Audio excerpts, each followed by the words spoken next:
I reject you, Alara. Fully finally 6 years a mate, 63 witnesses. One brand burned into her neck while her husband watched, relieved. 2 days later she had 3 silver coins and no to run in a kingdom ruled by wolves. A chained beast stood on the auction block. Silver grey, muzzled hours from execution. No one knew he was the missing Alpha King. No one knew the coup that buried him had also buried her. She spent her last 3 coins to save him. He saw the brand on her neck. She saw the scars on his. Neither of them looked away. Bounty notices. Burning roads. A traitor husband hunting them through the dark. A throne stolen. A mate bond waking. Gold light rising beneath her skin. They underestimated the broken woman. You bought a king for 3 coins. Now I burn the kingdom that branded you. She had 3 silver coins left in the world. No pack, no home, no wolf. The brand on her neck was still raw, still pulsing in time with her heartbeat, and the town that had watched her fall hadn't looked away fast enough to pretend they hadn't enjoyed it. 2 days. 2 days since her life had ended in a circle of 63 witnesses, and the silver in her palm was the only proof she still existed at all. The alley behind the grain merchant's stall smelled like old straw and something worse. Alara Thorne sat with her back pressed flat against cold stone, knees drawn up to her chest, and counted the coins for the 4th time that morning. 3. Always 3. Not because counting would multiply them. Because counting was the last thing in her life that still answered to her hand. The market was waking around her. Vendors calling, cartwheels grinding. Somewhere a child laughed, bright and careless, and the sound landed in her chest like an accusation. Somewhere people were having ordinary mornings. Somewhere people still had homes to return to. Somewhere a woman was probably arguing with her husband about whether the milk had turned, and Alara would have given anything to be her. She closed her fist around the silver, held it until the edges bit her palm. She needed the small, clean pane of metal against skin, because the larger pane had no surface she could press to make it stop her. 6 years. She had been Theron Vance's mate for 6 years, bound at 20. Bound when she still believed binding meant something. She had healed his men, fed his pack, slept beside him through 3 brutal winters, and learned the rhythm of his breath so completely that even now she could hear it phantom close, like a sound that had moved into her bones and forgotten to leave. And then 2 days ago he had stood in the gathering circle of Duskmare pack and said the words, "I reject you, Alara, fully and finally. You are no wolf of mine." He hadn't even looked sorry. That was the part she kept returning to, the part that wouldn't let her sleep.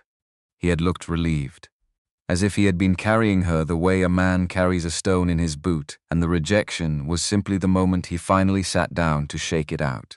The elder had pressed the heated iron disc against her neck, the suppressor brand, burned in ceremony fire, sealed in the old language, designed to lock her wolf away until another mate claimed her or the Alpha Council granted formal dissolution. She had stood perfectly still while they did it. 63 pairs of eyes watching. She would not give them the gift of her flinch. She had flinched a mile down the road, alone. When her legs finally stopped working and the truth landed in her chest with the full weight of itself. She had crawled to the side of the road and pressed her forehead to the dirt and made a sound she didn't recognize as her own. Now she sat in an alley, counting coins. Trying to decide if she was angry enough yet to stand up. She was deciding she probably wasn't when the noise of the market changed, not louder, uglier. That specific shift in a crowd sound when entertainment tips into cruelty, when laughter develops an edge. She had grown up in a pack. She knew that sound the way other women knew lullabies. It was the sound her own pack had made 2 days ago. Watching her go, she stayed where she was for 10 full seconds, counting them, because if she got up too fast it would be because she wanted to. And she wasn't going to want anything yet. Then she got up. The auction block in the center of Millhaven Market was used for livestock on Tuesdays and debts on Fridays. Today was Friday. She pushed through the gathered crowd expecting a debtor's chair, a man in irons, some commonplace and forgettable cruelty she could walk past without it sticking to her. What she found on the platform stopped her moving entirely. A wolf, not shifted. Still in animal form, which meant someone had done something to prevent the shift back, which was not a small thing to manage and not a kind thing to want. It was enormous even by wolf standards. Silver-gray coat matted with old blood and something darker that she didn't let herself name yet. An iron muzzle bolted around its jaw, the kind used on feral animals. The kind that left marks the rest of a life couldn't outwalk, Its legs were hobbled with chains so short the beast could barely stand. And it was standing anyway. That was the part she noticed first. Because apparently that was the kind of wolf it was. The crowd around the platform was having a fine time. A boy near the front had collected a handful of pebbles and was throwing them one at a time, aiming for the wolf's hind quarters with the focused cruelty children sometimes have when no one teaches them otherwise.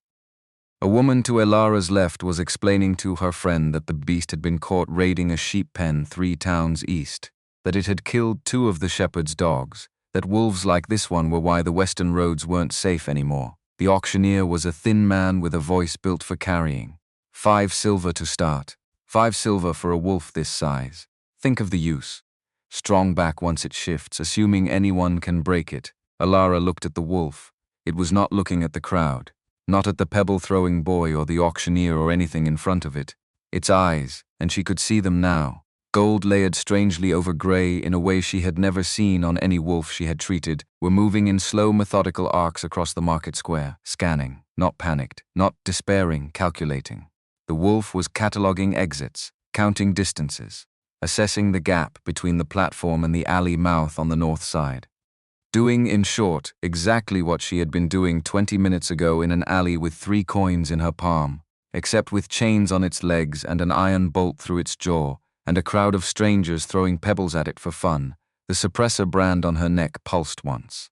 Strangely. Like a second heartbeat, she hadn't agreed to host 3 silver, the auctioneer said. 3. Practically a gift. She made herself look away. Because she had nothing, because she had no food and no shelter that was actually hers, and nowhere to put a wolf, and no reason on earth to want one. Because this was the stupidest thought she had entertained in a lifetime of occasionally stupid thoughts. She started walking away. She got 4 steps. She stopped, stood there with her back to the platform and her 3 coins burning a hole in her palm and her jaw locked tight enough to ache. I know, she told herself, quietly enough that no one nearby could hear. I know. I'm doing it anyway. She turned around. What happens if no one bids, she called, loudly enough to carry. The auctioneer looked at her with the expression of a man who had not expected that question from a woman who looked like she'd slept in an alley. Sundown, he said. The beast is destroyed. The crowd made a sound that was almost approval, and something in Elara's chest went very quiet. Not calm, the other kind of quiet. The kind that arrives before a decision has finished forming and lets you know it's coming anyway. She looked at the wolf again, and the wolf, for the first time since she'd walked into the square, was looking back at her. Those strange layered eyes fixed on her face with an attention that was not animal and was not quite human and was entirely unsettling, as if it had been waiting, as if of the 80-some people gathered in the square, it had finally found the one whose face it had been looking for. She opened her fist and looked at 3 silver. 2 silver, she said, pushing forward through the crowd before the sensible part of her brain could catch up to her body. She slapped the coins onto the auctioneer's table. That's what you said. 2 silver, the auctioneer stared at her. The crowd stared at her. She was aware she was not an impressive sight.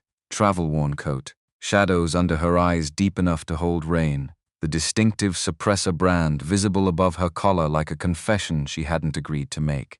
The auctioneer's eyes flicked to it. She watched him do the math, rejected Omega. No pack, no money worth speaking of. The wolf was about to be destroyed anyway, and 2 silver was 2 silver more than nothing. Miss, he started, with the particular tone of a man trying to talk a customer out of a decision while still wanting to close the sale. This is a feral wolf, unclaimed. No pack mark, no registration. Which is why it's 2 silver. She held his gaze. I'm a healer. Or I was. Something tight moved through her chest at the word was. I know what I'm looking at, I'll take it. A pause.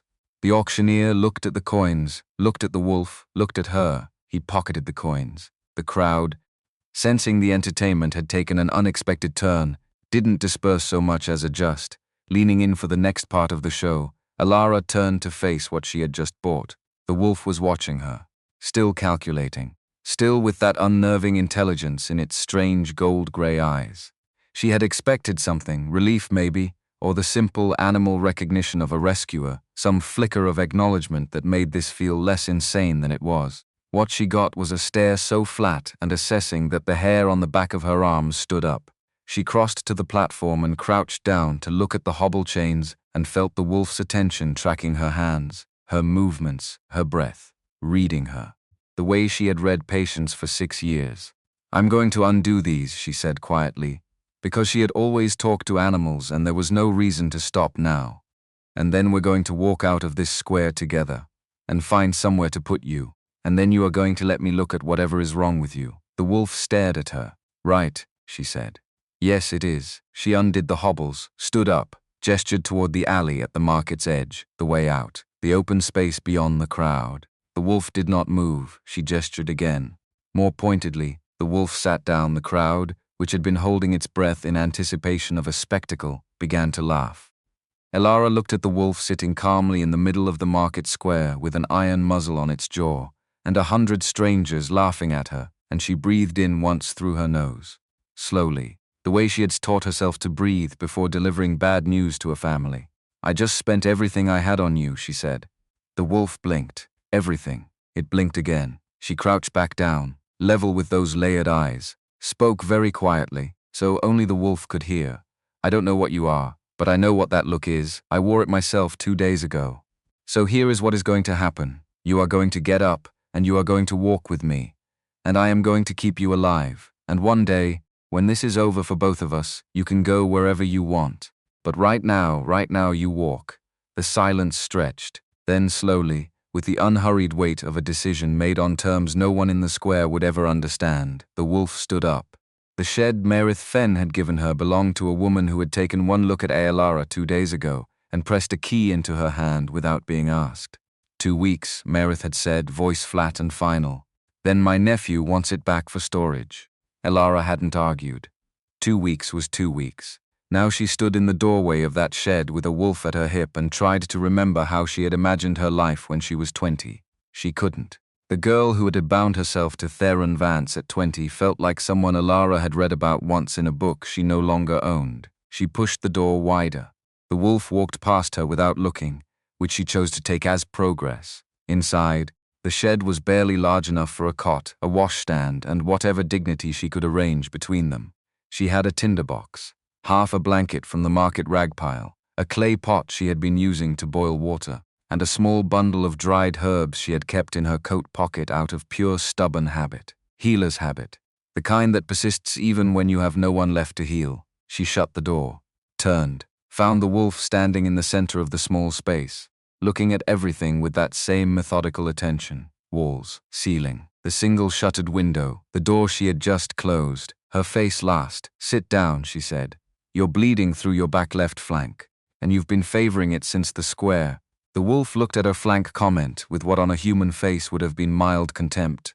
"I know you understood that. So sit." It sat, not with any great compliance. More the way a person sits when they have deciding was already what they were going to do, and the woman in front of them has simply confirmed the timing. She crouched behind it, pushed the matted coat aside carefully, and what she found made her hands go still. She had trained under the Duskmare pack healer for 4 years before she had taken over the role herself. She had treated shift wounds and silver burns, and the ugly territorial damage of dominance disputes. She knew what injury looked like. This was not injury, this was surgery. 4 sites along the wolf's left flank, evenly spaced, methodically placed, old scarring on 3 of them, white and smooth from procedures done weeks or months ago, and 1 fresh wound, maybe 3 days old, still seeping, not a tear, not a bite, made by a blade, by someone who knew exactly where to cut and how deep, and how often a body could survive being cut there. She sat back on her heels, looked at the pattern, and something cold moved through her with the certainty of a diagnosis she had hoped to be wrong about. Someone had been harvesting this wolf. Repeatedly. The concentrated essence that pulled in a dominant wolf system, the biological marker of alpha rank. On the black market, a single vial sold for more than a healer earned in a year. It was used in dominance rituals, in illegal binding ceremonies, in the kind of pack politics that happened in rooms where men didn't write things down. It was also, if done repeatedly, eventually fatal. "Who did this to you?" she said. Though she did not expect an answer, she got one, not in words. The wolf shifted, partial, painful. The kind of incomplete shift that happened when something was actively suppressing the full change. It was a horrible thing to watch, the body trying to become something and being stopped halfway through the becoming, and she held still and did not look away. Because looking away felt like abandonment, and she had been abandoned recently enough to know what it cost. What emerged for 30 seconds was something between, larger than the wolf form, shaped vaguely like a man. Features blurred at the edges like a sketch someone had not yet committed to finishing. One massive hand closed around her wrist, not hard, not threatening, just stopping her. She looked down at the hand on her wrist. She looked up. The eyes in the half-form were extraordinary. Gold over silver, yes, but up close they had depth to them. Layers stacking inside layers, the way old fire looks when you stare into the heart of it. They were fixed on her neck, on the suppressor brand. She watched the expression in those eyes change. The flat calculation she had seen in the square softened into something she recognized because she had felt it herself in an alley counting 3 coins. The specific look of a person who has just encountered someone else, who understands what they are carrying without needing it explained. Then the hand on her wrist turned slowly, deliberately, and the wolf, the man, the in-between thing, showed her his inner wrist. She went very still. A suppressor mark was burned into the skin of his inner wrist, small, precise, unmistakably deliberate, not a rejection brand. She knew what those looked like. She was wearing one. This was different, older in design, a sealing mark, the kind used by pack authorities to lock down a wolf's shift entirely. She had seen this design exactly once, in a textbook, in the pack library at Duskmere years ago. The kind of book that was kept on a high shelf and dusted by no one. Someone with significant power had put that mark on him. Someone had stripped his ability to become himself and then sold him. "Who did this to you?" she asked again, and this time she was not sure she was asking about the surgical wounds. The half-form held for another moment, then collapsed back into wolf, the process no less difficult to watch in reverse. He was panting when it was done, exhausted by the effort of even that much. Elara sat on the floor of the shed beside him and opened her bundle of dried herbs and started working. Because that was what she did when she did not know what else to do. She talked while she worked, not because she expected him to respond, because the silence was too large and her voice made her hands steady. "I was a healer," she said, cleaning the fresh wound with boiled water and a strip torn from the rag pile blanket. "For 6 years, I was the Duskmere Pack's healer. I was good at it." She pressed the cloth gently against the wound, felt him tense and hold still. "My mate decided he wanted someone else. He could have just said so. It would have been awful, but I would have eventually been fine." A pause. Instead, he did it in the gathering circle. In front of everyone, the wolf was quiet. The wolf had been quiet the whole time. But there was a quality to his stillness now that was different. It was not the stillness of an animal recovering from pain. It was the stillness of a witness. "The worst part," she said, surprising herself with how easily the words came, "is that I didn't see it coming. I'm a healer. I read people for a living. I read him every day for 6 years, and I missed it completely." She tied off the bandaging. Makeshift, but it would hold. "That bothers me more than the rest of it, honestly." She sat back, looked at her work, looked at him. He was watching her with those layered eyes, and there was something in them now that had not been there in the market square. Not sympathy. She did not need sympathy and would have refused it. Something more like attention, the real kind, the kind that meant what you were saying was being received and held. "I don't know why I'm telling you this," she said. He held her gaze, steady. "I don't even know your name." He shifted his weight. Then, with the obvious effort of someone working around a constraint, he opened his jaw slightly against where the muzzle had been and shaped a sound. It came out rough, abraded, like a voice that had not been used in a long time. One syllable. "Careful, Calum." "Calum," she repeated. He dipped his head once. "Elara," she said. And then, because it seemed fair, "But you already knew that, didn't you?" It was not a question. She had seen the way his eyes had moved to her face in the square. The way he had tracked her through the crowd before she had spoken. The way he had looked at her specifically out of 80 people and waited. He held her gaze and said nothing. She filed it away. There would be time for that conversation later. Assuming they had a later, she was settling that thought when the sound reached her. Low voices outside, boots on the path. More than one set, moving toward the shed with the particular lack of hurry that meant they knew where they were going and weren't worried about resistance. Calum was already on his feet. 3 knocks, slow. Deliberate. "We know you're in there," a man's voice. Pack trained. Authority seasoned, and under the surface of it, something Elara recognized in the way you recognize a song you used to know the words to. The wolf you purchased this morning belongs to the Duskmere pack. It was taken from our healer's custody without consent. Return it, and we'll forget you were involved." Alara stood very still in the center of the shed. Duskmere, her pack. Theron's pack. The pack that had put a brand on her neck 2 days ago while 63 people watched and said nothing. Their healer, the man who had replaced her, had been the one cutting into Calum. Their healer had been harvesting him, Brennan Hale. She recognized the voice now, head enforcer of Duskmere. She had healed a deep shoulder wound for him 2 years ago. He had thanked her properly, brought her dried fish from his hunt share for a month afterward. His wife had sent her a small bundle of dried apple slices that winter when their stores were thin. She wondered if Brennan remembered any of that. She looked at Calum, who was standing close behind her left shoulder, and the look on his half-visible face, still fighting toward human, still caught between, was not fear and was not desperation. It was the same flat calculation from the market square. He was waiting to see what she would do. Alara walked to the door. "Did not open it." "He's mine," she said, loud and clear. "Purchased legally in Millhaven Market in front of 30 witnesses at the auctioneer's declared price. If the Duskmere pack has a counterclaim, they can bring it to the market magistrate with documentation." She paused. "Come back with the law on your side, or don't come back at all. Silence on the other side of the door. Then you have until morning to reconsider." "Alara, it's Brennan. Open the door and we can sort this out. You don't know what you've got in there." For a half-second she almost did, almost reached for the latch, because her hand still remembered the shape of his shoulder under her fingers 2 years ago. Because her body had grown up trusting that voice and her body had not yet caught up to what her mind already knew. Then she didn't. Then she stepped back from the door and said nothing at all. Because Brennan Hale stood on her doorstep, representing the people who had harvested a king like meat, and the woman who had healed his shoulder 2 years ago no longer existed. Footsteps retreated. 5 sets, by her count. She had not realized she was counting until the count was finished. Alara stood facing the closed door and breathed. She was shaking. She could feel it in her hands, in her jaw, in the soft hollow under her ribs where fear lived. But she was still standing, and the door was still closed. And that was what mattered tonight. Behind her, she heard movement.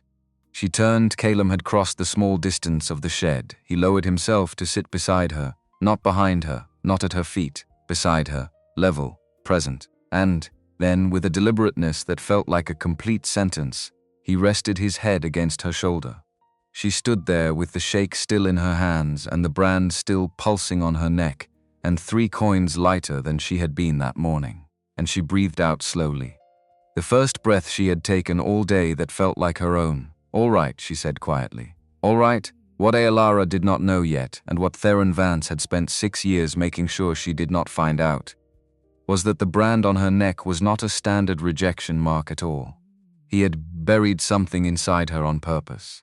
He had been afraid of it from the first year of their bond, and the rejection in the gathering circle had not been about another woman. It had been about her. About something in her he had never been man enough to stand beside, but she did not know that yet.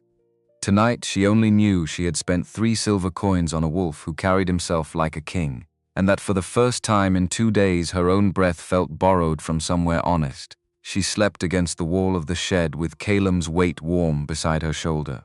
She did not sleep well, but she slept, and in the dark, somewhere between one breath and the next, the suppressor brand on her neck pulsed a second time, faintly.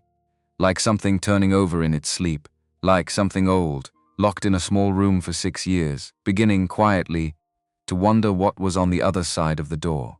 She did not sleep so much as wait. The hours between midnight and the first grey smear of morning passed in a kind of held breath, her back against the shed wall, Calum's warmth steady at her hip, her ears tuned to every shift outside, a branch creaking, the mill creek moving over its stones, the distant cough of a dog 3 streets over. She ran the situation through her mind the way she used to run a difficult diagnosis. Symptoms, causes, what you could actually do. The symptoms were ugly. 5 Duskmere wolves knew exactly where she was. They would come back. They would come back with more men, or with a magistrate, or with both. She had no pack protection, no legal standing beyond a market receipt scribbled on a torn corner, no money.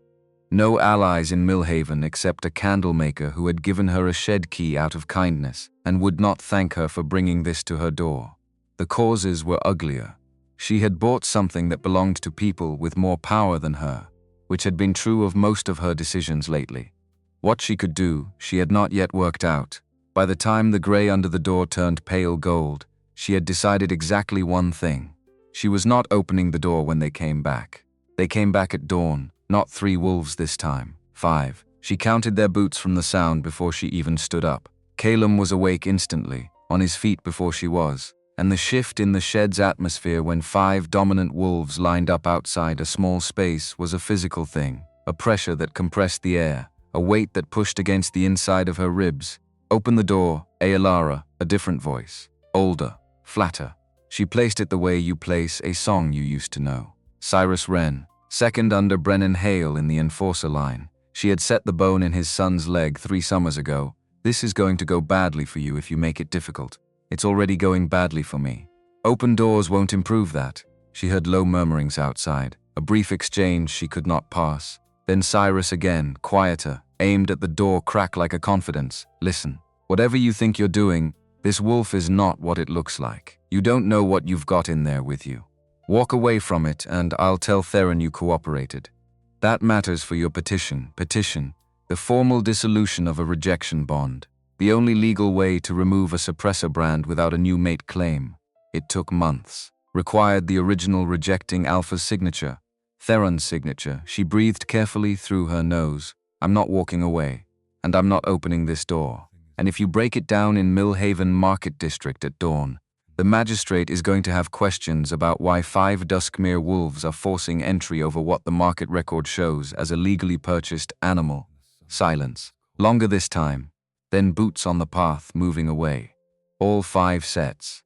She stayed exactly where she was until she could not hear them anymore. She turned around. Calum was watching her with that expression she was beginning to learn. The one that was not quite readable but had something underneath it working very hard. He had been listening to every word. She could tell from the way his attention had tracked the voices. They're going to come back with documentation, or go to the magistrate themselves and file a counterclaim on the sale.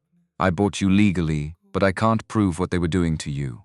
And without that, she stopped, pressed her fingers to her eyes for a moment. I need to think. Calum made a low sound, effortful, the kind of sound that meant he was pushing against the ceiling mark to get a word out. She could see the tension in his jaw. A single word emerged, shaped carefully around whatever was blocking it. Leave. She looked at him. He held her gaze and said it again. Leave you. You want me to leave? He shook his head. A hard, short movement. Tried. You leave? Safe. You want me to leave so I'm safe. He dipped his head once. And what happens to you? No answer. Which was an answer. No, she said simply. He made a sound of frustration, fully animal. A low rumble that was almost a warning.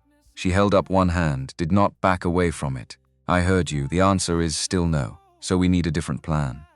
The plan came from a direction she had not expected. Merith Fen arrived at the shed door just after sunrise with a covered pot of something that smelled like barley and onion. Knocked twice in the pattern she had established when she gave Aelara the key. Waited. Aelara opened the door 6 inches. Marith looked at her. Looked past her at Calum with the calm of a woman who had run a market stall for 30 years and had not been startled by anything in a long time. Looked back at Aelara. Brennan Hale was at my stall at first light asking about my shed. He was very polite about it. I was also very polite about it. She held out the covered pot. Eat something. Aelara took the pot. I'm sorry. I didn't mean to bring this to your. Don't apologize to me. I gave you the key. That was a choice. Marith's eyes flicked past her to Calum's wrist. The faded edge of the ceiling mark just visible above his sleeve. That wolf has a suppressor mark older than I am, the kind of mark only crown work leaves. You can see that from here?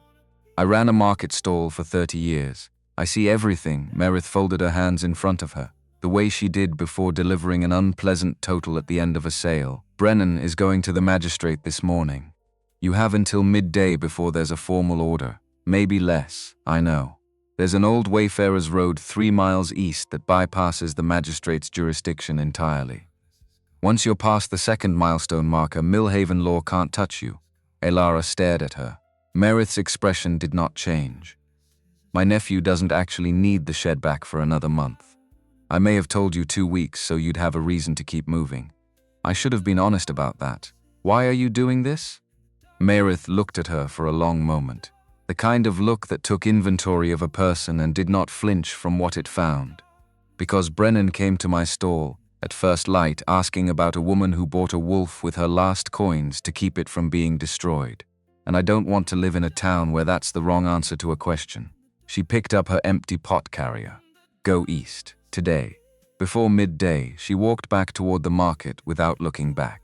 They were packed and moving within the hour. There was not much to pack. Elara's coat, the herb bundle, the tinderbox, a water skin she had refilled at the Mill Creek. She kept her hands moving and would not let herself think too far ahead, because thinking ahead was a luxury for people with options. Caleb walked beside her, not behind, not ahead, beside. She noticed it the same way she had noticed it last night and the morning before. There was something deliberate about it that she didn't have the words for yet. A mile east of Millhaven, the cobblestones gave way to packed dirt and the town noise thinned behind them, and a sound cut through the morning that brought them both to a stop.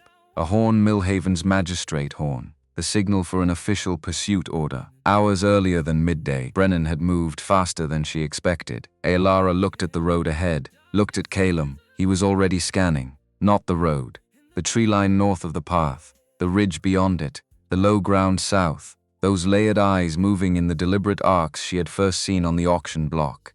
Then he stopped scanning, turned, looked at her directly, and something in his expression had shifted. The calculation was still there. Underneath it was something else. Something that looked almost like a decision being made and accepted in the same beat. He turned north toward the tree line, looked back at her over his shoulder. Through the trees, she said. He held her gaze, off the road, away from the jurisdiction line. We'd have to camp. She looked at the forest, looked at him. You know where you're going. He turned north again and simply began walking. She followed. The horn sounded twice more behind them and then faded as the trees closed in, the sound swallowed by old growth and distance. And Elara kept walking and did not look back at Millhaven, and tried very hard not to think about how completely her life had changed in 72 hours. They walked for the rest of that day and most of the next. The forest was old in a way that felt witnessed. Trees thick enough that two grown men with their arms outstretched could not have circled them. Moss soft underfoot, light coming down green and gold through canopies that had probably been canopies before any pack had drawn a border in this dirt. She established certain facts as they went. Caleb was getting stronger. Not quickly, not dramatically, but each morning the quality of his movement was marginally better than the day before, and the fresh wound on his flank was closing cleanly, which she checked every evening with the impersonal efficiency of someone who had learned to keep her healer's hand separate from everything else she was feeling. He was an extraordinarily poor patient. He did not rest when she told him to rest. He did not stay still when she was treating him. He moved when he decided to move. Her instructions were considered, then evaluated on their individual merits, which was infuriating. She was talking to him more than she had talked to anyone in months, not always in words, because speech still cost him effort, but in attention. Full and complete and unsettling attention. When she spoke, he listened in a way that made her feel like every word was being recorded somewhere it would matter, and, which she was least comfortable with, she had stopped feeling afraid of him somewhere around the end of the second day in the trees. She was not entirely sure when it had happened or what to do about it. On the morning of the fourth day in the forest, she woke before him for the first time. He was on his side near the banked fire, the rise and fall of his breathing slow and deep, genuinely asleep, not the watchful half-rest of the first nights. She looked at him for a moment. In sleep, his face had lost its constant layer of calculation, and what remained was simply a face. Strong-featured, travel-worn, younger than she had somehow assumed. She got up quietly and went to check the snare she had set the night before. 2 rabbits. She cleaned them, set them over the rebuilt fire with the last of her dried herbs and water from the nearby stream. When she turned around, Caleb was sitting up, watching her with an expression she could not read. "Morning," she said. He dipped his head. She crouched by the fire and turned the spit and thought about what she had been thinking about since before dawn. "I want to talk to you about something." He waited. "You're stronger, I can see it. Another week, maybe less, and you'll be able to sustain a full shift whether the suppressor mark allows it or not. Your body is overcoming it." She kept her eyes on the fire. which means you don't actually need me anymore. In a practical sense, silence. So I want to say clearly, so there's no confusion that you don't owe me anything. For the 3 coins, for the bandaging, for any of it. She finally looked at him. When you're ready to go, you go. I mean that. No debt, no claim. Calum looked at her steadily. Do you understand what I'm saying? She asked. Yes, good. She turned back to the fire. Right.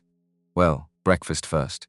She woke the next morning to find the door of the lean-to she had built against a fallen oak standing wide open. She had opened it, in the night. Apparently, she had gotten up, unlatched it, pushed it fully open, and had no memory of doing so. She stood in the open doorway in the early grey light and looked at the open space beyond and at Calum, who was sitting 6 feet away, watching her with an expression of patient attention. Did I do that? She asked. Nothing, I did that. Well, you can go, right now, if you want. I'm not going to. He sat down. She stared at him. He sat with the unhurried, settled weight of a mountain that had always been a mountain and saw no reason to change that fact. Calum. He looked at her. I'm serious, he continued, looking at her. I'm pointing at the forest. That is the forest. You could be in it in 30 seconds. Gone. Free, that is what I am telling you. He looked at the forest, looked back at her, and with the air of someone exercising great patience with a person who was not quite grasping something obvious, he settled his weight more firmly. You are the most aggravating. She stopped, pressed her fingers to her forehead, breathed. Fine, fine, stay. But don't think I'm not serious about the no-debt thing, because I am. She turned and went back inside to rebuild the fire and tried to ignore the fact that she was, slightly and inexplicably, relieved. His speech improved that afternoon, not suddenly. In increments. The ceiling mark cracking at its edges the way ice cracks in spring, giving way to warmth one fault a line at a time. He went from single words to 2-word combinations too. By the time she was checking his wound at dusk, actual sentences. Short, careful, stripped of anything unnecessary. But sentences. The first full one he said to her was, "You should not have bought me." She had heard variations of this before. You keep saying that. It becomes more true each day. He watched her hands working on the bandaging with that characteristic attention. You don't understand what following me means. I'm not following you. I'm walking in the same direction. A pause. That is the same thing. It really isn't. She tied off the fresh dressing. Who suppressed you? Was it your own pack's doing, or my old counsel's? She went still. Your counsel's. My second. His voice was flat, uninflected. The way she had learned meant the topic cost him something. He wanted the position I hold. The suppression was to prevent me from being able to fight back. The harvest wounds were to weaken what remained. A pause. He sold me through intermediaries. He did not expect me to survive long enough to reach an auction block. But you did. I did. She sat back and looked at him properly. What position do you hold? He met her gaze and said nothing. She read his face, the deliberate quiet, the way he had phrased it, the position I hold, not my rank, not my role. The distance he put between the words and himself. As though the answer was so large he could not hold it casually, she thought about the surgical precision of the harvest wounds, the quality of the suppressor mark on his wrist. She had seen that design in a textbook once, an old one, the kind held only in formal pack libraries. She thought about his eyes. She thought about a feeling she had been pushing aside for several days. It's a high position, she said carefully. He said nothing. Very high, still nothing. She let it sit. She would come back to it. Instead, she asked, "Your second. Does he know you're alive? He will soon. He will have people looking." He paused, "Which is why I should not still be here. And yet, he agreed quietly. And there was something in the way he said it that she did not examine. They reached the Wayfarer's Road on the morning of the 9th day. It was wider than she remembered from her studies, deeply rutted from generations of carts, patched in places where some Lord's road crew had remembered the route existed and then forgotten again. They followed it east at a careful distance, more parallel than on it. A notice had been nailed to the trunk of an oak just within the tree line. She read it twice, by order of the Crown Pack Authority. All unregistered wolves within the Eastern Territories were required to present for identification before the authorities' enforcer within 48 hours of this notice's posting. Failure to comply carried a sentence of permanent suppression for the wolf and a charge of harboring for their keeper. No exceptions, no extensions. She turned around. Calum had already read it over her shoulder. He was taller. She had grown accustomed to his presence at her back. It no longer startled her, and his expression had gone very still in the particular way she had learned meant he was running calculations at speed. 48 hours. Yes. Enforcer. Crown authority. She looked at the notice again. That's not a local authority. That's direct Crown reach. Yes, they're looking for you specifically. He was quiet for a moment. They are looking for any wolf that might be me. They don't know where I am. But if an enforcer looks at you, they will know immediately. She folded the notice, put it in her coat pocket, thought about it for the 30 seconds she allowed herself. Then she asked, "Is there anything between permanent suppression and being presented to an enforcer?" Calum looked at her with something careful moving in his eyes. "There is one thing. A bonded servant declaration. If a wolf is formally registered as bonded to a keeper, the enforcer's authority to seize them is suspended pending the keeper's consent." He paused. "It is a legal status, old law, still binding. How does one file a bonded servant declaration? It requires a keeper's verbal claim in front of the enforcer directly. No documentation needed. The keeper assumes full legal responsibility." Another pause. "Every time, it would make you a target. I'm already a target. Brennan Hale has my description filed with the Millhaven magistrate." She met his gaze. "Would it work? Legally, would it actually hold?" "It would hold." He paused. "The enforcer would mark you in his record, and you would be bound to present me if commanded by Crown authority within 30 days. He looked at her steadily. "Elara, what? You understand what I'm asking you to take on?" "You're not asking, I'm deciding." She put the folded notice deeper in her pocket. "We need to find where the enforcer is holding his inspections." He was quiet for a moment. Then he said with a careful precision that felt like it was working around something larger, "You are very strange." She looked up at him. "You said that like it's a compliment." Something shifted at the corner of his mouth. Not quite a smile. She wasn't sure she had seen him smile yet, but the beginning of one, or the memory of one.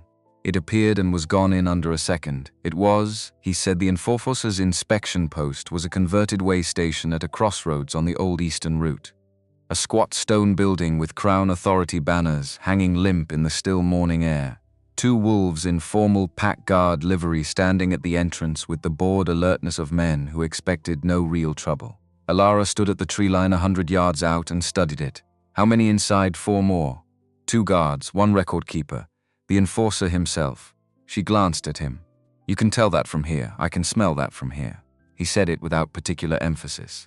"A simple statement of capacity then. My range is returning. The suppressor mark is losing hold faster than expected." She filed that away. "All right, we go in calm. You seem to be 1 step behind me and let me speak first. If he asks you direct questions, answer simply. Name, origin, status, nothing more." She paused. "What name are you using?" "A beat, Calum." "Calum what?" "Another beat. Slightly longer." "Calum Ashford." She looked at him sidelong. He returned her look with complete composure. "Fine. Calum Ashford.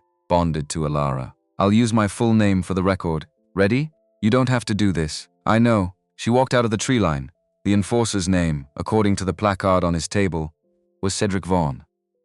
He was a broad man in his 50s with the build of someone who had once been physically formidable and had settled into a comfortable authority. He had pale eyes that moved with professional efficiency over everyone who came through his door, cataloging and discarding in the same gesture. They moved over Elara, paused on the suppressor brand at her neck, moved to Calum, stayed there. Elara spoke before the pause could lengthen into something actionable. "Elara Thorne, key.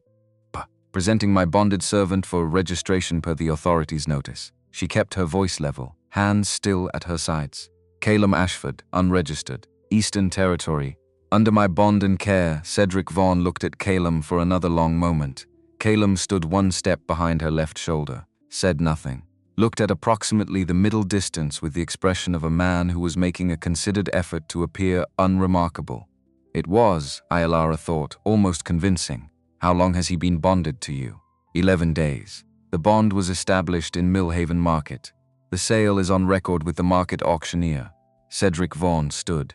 He was not a short man, but Calum was taller. When Vaughn crossed to stand in front of him, the height difference was noticeable. "Look at me." Calum looked at him. Elara breathed carefully through her nose and did not move. Vaughn studied his face. Calum returned the study with Colse piled. The room was very quiet. The record keeper's quill had stopped moving. "Origin, Northern Territory. Border region. Pack disbanded 3 years ago. Vaughn was quiet for another moment. Then he turned and walked back to his table and sat down, and Elara let out a breath so carefully it made no sound. "I'll register the bond," Vaughn said, pulling a ledger toward him. He wrote without looking up. "Keeper's name on record. Wolf's name on record. You are legally bound to present him to Crown Authority within 30 days if summoned." He looked up. "You understand the penalties for harboring an unregistered wolf under false bond, I do. Good." He closed the ledger. His pale eyes went to her neck again, to the brand and then to Calum, and something moved briefly in his expression. Not suspicion. Something more like arithmetic. "You may go." They went. They were 300 yards from the way station and moving into the tree line before Eolara's hands started shaking. She pressed them flat against her thighs and kept walking and told herself it was the cold. It was not particularly cold. Calum said nothing for a quarter mile. Then, "You held very well. Don't compliment me right now. I'm still calculating how badly that could have gone." It didn't go badly, it almost did. He almost knew. She stopped walking and turned to look at him. He almost knew, Calum. I could see him working it out, and then choosing not to, which means either we were lucky, or he decided for his own reasons to let it go. And I don't know which one that was, and both of them bother me. He looked at her steadily. It was the second one. She stared at him.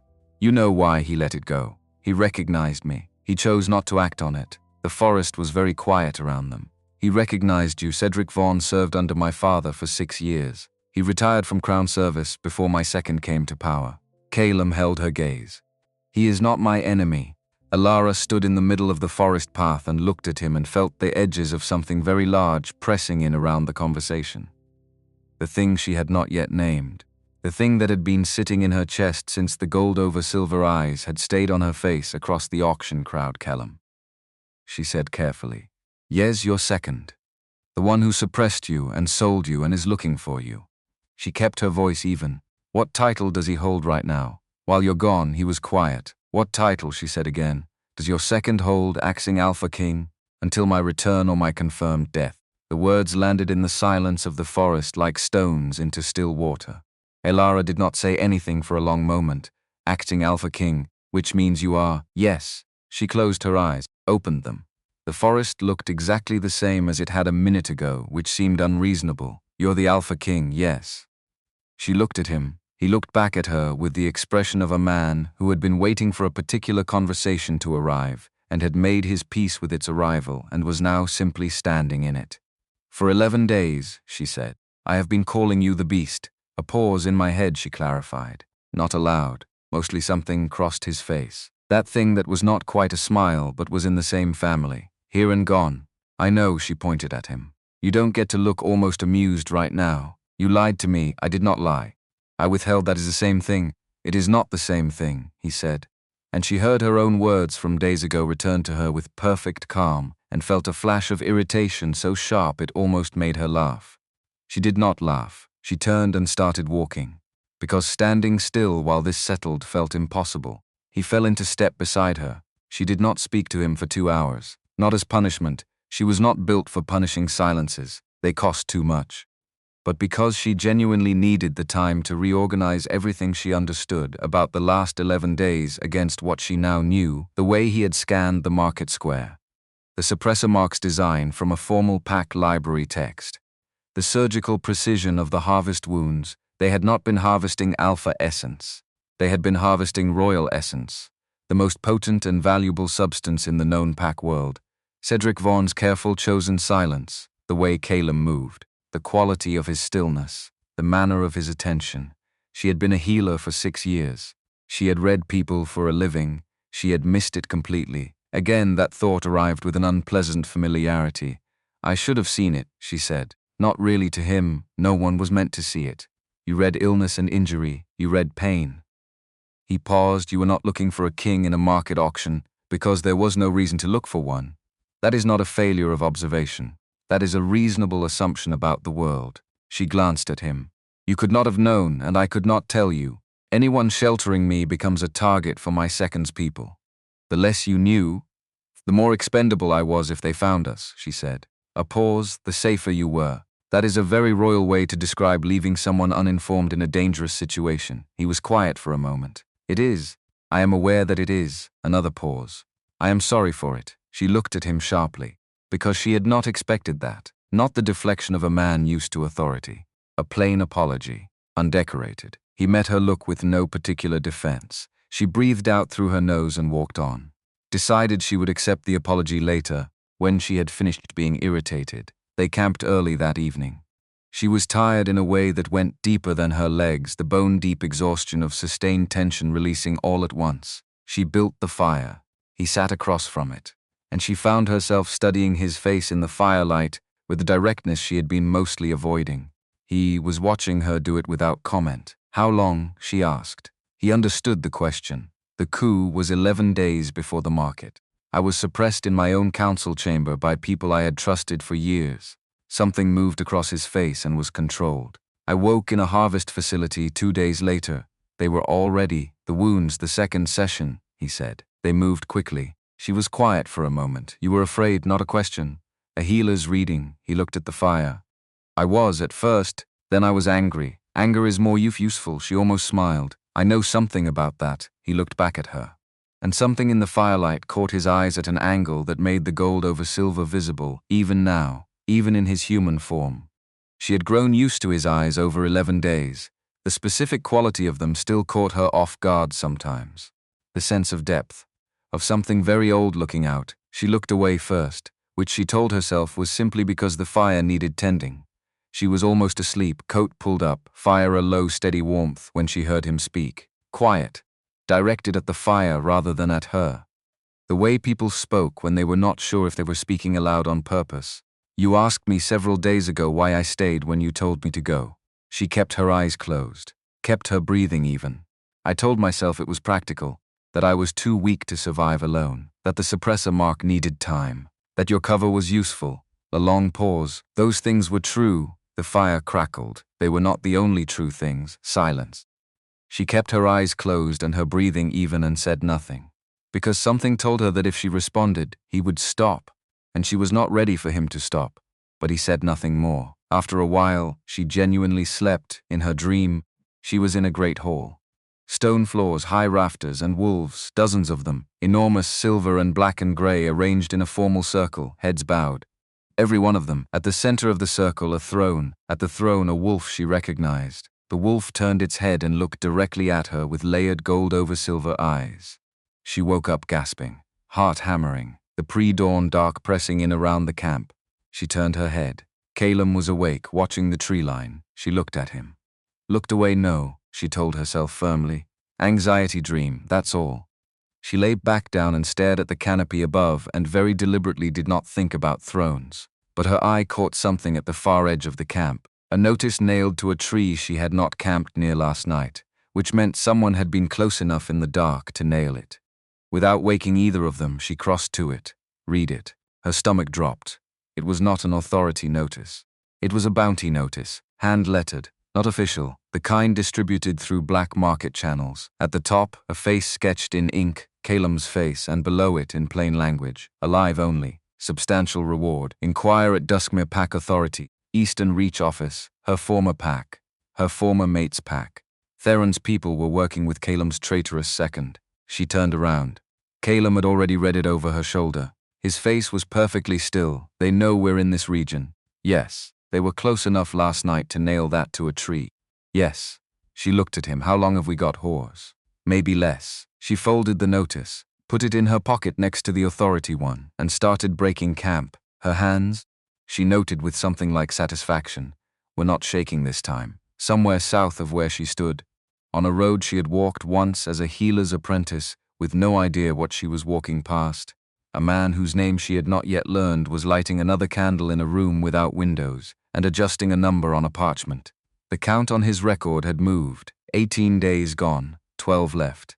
The math was tightening, and the woman who had spent 3 coins in an alley to keep a stranger alive was now the only thing standing between him and a quiet final session in a facility designed to leave no body to bury. She would learn his name 2 days from now, in a market town called Ashford's Cross, when she found a different notice on a different board, and the last piece of who she was traveling with fell into place with a sound like a door closing on a room she could not unenter. She did not know that yet. She tightened the straps on her pack and turned east. They moved north and east and said little. Elara broke camp in under 10 minutes. They were back in the trees before the frost had fully lifted from the ground. What she was thinking about behind the route planning and the listening for pursuit was Theron. 6 years. She had known him for 6 years, had healed his pack members, managed his territory's medical stores. Sat beside him at every formal gathering with her hand on his thigh, because that was what mates did at formal gatherings. She had understood him, she had thought, as well as she understood anyone. And he had rejected her in a public circle and immediately aligned himself with a political coup against the crown. Not because he believed in the coup. She knew Theron well enough to know he had no ideology beyond his own advancement. He had aligned with Calum second because someone had made it worth his while. A pack elevation, probably. New territory. Something that made publicly humiliating his mate of 6 years look like a reasonable trade. She put the thought away. It was not useful right now. By mid-morning, they had put 4 miles between themselves and the camp, moving parallel to the Wayfarers' Road but staying inside the tree line. Calum was navigating by something she could not access. Scent, she assumed, or some deeper territorial instinct, leading them around low ground and toward higher, drier terrain where tracks would be harder to follow. She was watching his back and thinking about pace when he stopped. Sudden and complete, the way he stopped when his senses caught something hers could not. What town? Half a mile east. She had not known there was a town this far off the Wayfarers' Road. How large, small market town. He was quiet for a moment, reading something on the air. Weekly market today. She thought about it. Supplies, we need them. We're down to nothing. It's a risk. Everything is a risk. She came to stand beside him. Looked through the trees east toward the faint distant sound of commerce. I'll go alone. You stay in the tree line. He turned to look at her. She read the objection in his face before it reached his mouth. You have a bounty notice with your face on it circulating through Duskmer channels. She met his gaze. I have a suppressor brand and no money and the general appearance of a woman who has been sleeping in forests, which is unremarkable in a market town. I'll be 20 minutes. He was quiet for a moment. 30. If you're not back in 30, I come find you. I know. She turned east.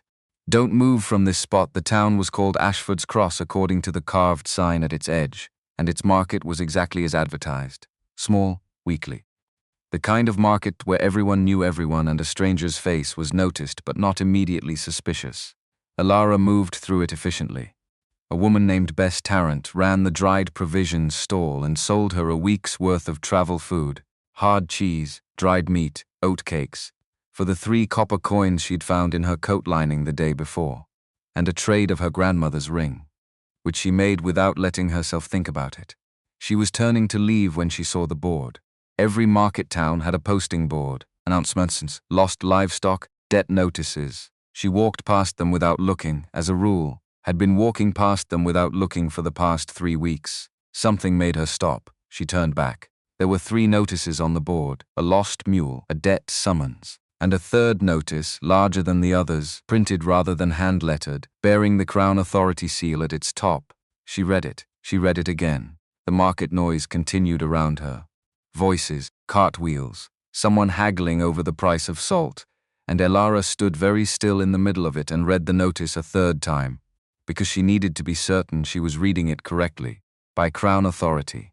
Missing, Calum Ashford, Alpha King of the Western and Eastern Pack Territories. Missing from the royal seat 11 days. Any information regarding his whereabouts to be reported immediately to the nearest Crown Authority post. Reward.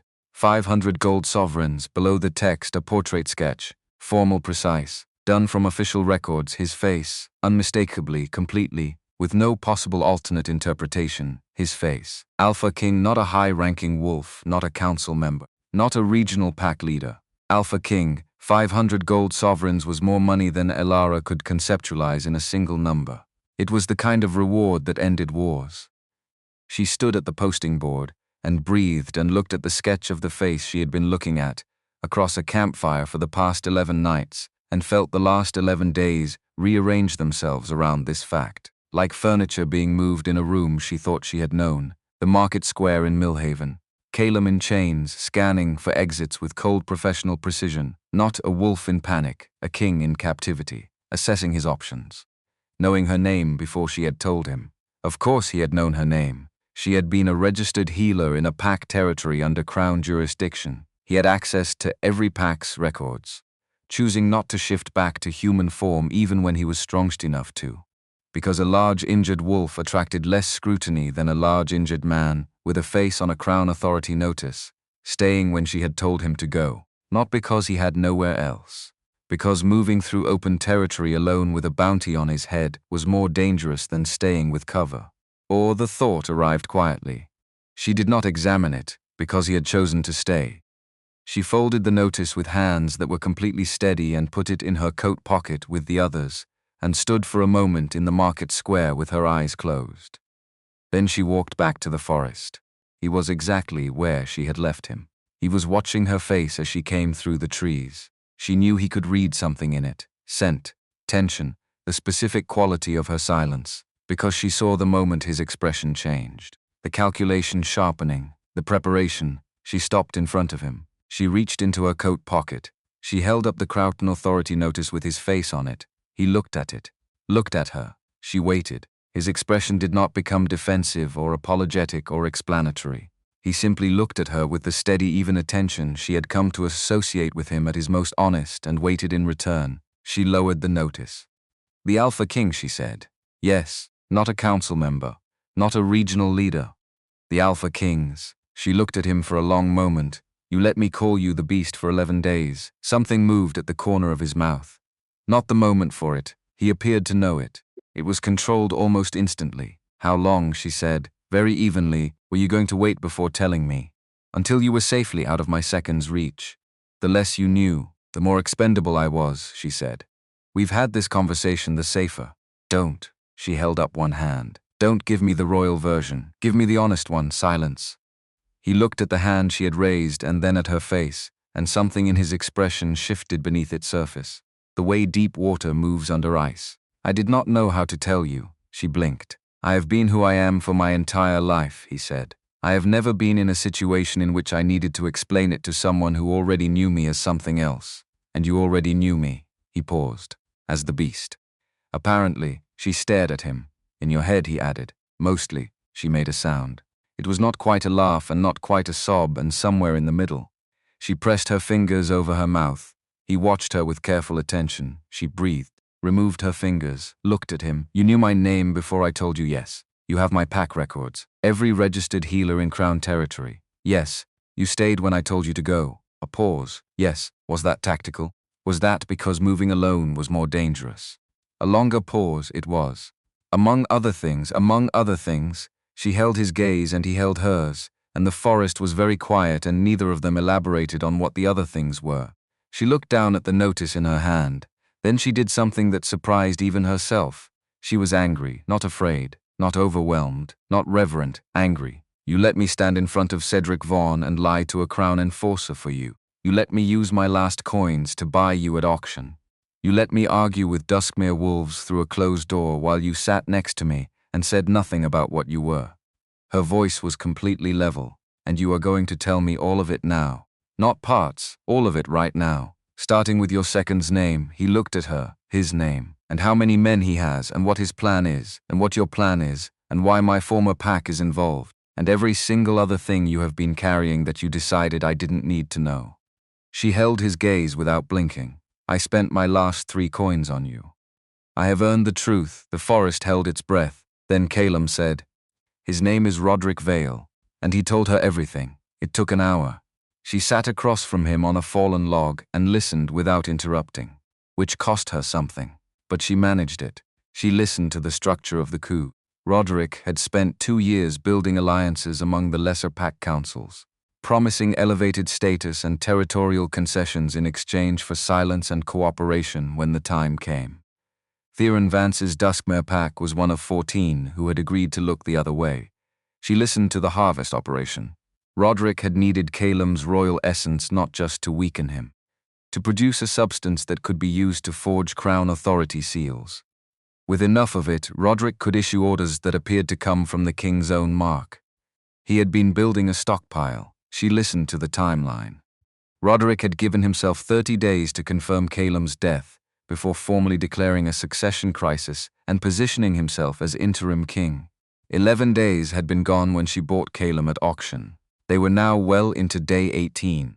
12 days left. When he was finished, she sat quietly for a moment. Your loyal generals, the ones who don't know where you are. 3. Wulfric Reed in the Northern Territory. Armand Solis at the Eastern Coast Garrison. Bertrand Allard, who was out of the capital when the coup happened and has been unreachable since. Do they know you're alive? No. Can we reach them in 12 days? He was quiet for a moment. Wulfric Reed is 8 days travel north. That is our best option, she nodded. Stood up. Then we go north. He looked up at her. Elara, she looked at him. I am sorry, he said it genuinely. For all of it. A pause. You deserved the truth from the beginning. She looked at him for a long moment. You're going to make it up to me, she said, by getting me to Wulfric Reed alive. And then reclaiming your throne. And then dissolving the Duskmere Pact's political standing, so that Theron Vance has to petition the Alpha Council for basic territorial rights for the next decade. She picked up her pack. That will be a good start. Something crossed Calum's face. Fully this time. Not the corner of the mouth almost. An actual complete expression of something warm and startled and genuine. She turned north before she could look at it too long. Come on. 12 days he stood, and fell into step beside her. And for the first time since the auction, the silence between them felt like something chosen rather than maintained. They moved north for 2 more days through gentler terrain. Calum's strength was returning in visible increments now. The suppressor mark on his wrist had faded from a clean burn scar to something almost indistinct. The seal losing integrity the way all forced suppressions eventually did when the wolf inside was strong enough and given enough time. She watched it during wound checks. Could see the mark retreating like a tide going out. On the morning of the 3rd day after the Alpha King conversation, she reached for his wrist to check it, and his hand closed gently around her fingers before she could pull back. She looked up. He was looking at her hand in his, then at her face, with an expression she had no clean category for. It's almost gone. Yes, he did not release her hand immediately. Then he did, 2 more days perhaps. Good, that's good. She went back to breaking camp and told herself her pulse had elevated because of the cold. On the morning of the 4th day, they came down out of higher terrain onto an old livestock route, wide enough for 2 carts, patched with centuries of use, and Elara felt the specific relief of a surface that did not fight her feet. Half a mile along the route they found the way station. It was a standard crown way station. Stone building about the size of Meredith's shed, maintained for crown messengers and official travelers, stocked with basic supplies and a fire grate, theoretically open to any traveler.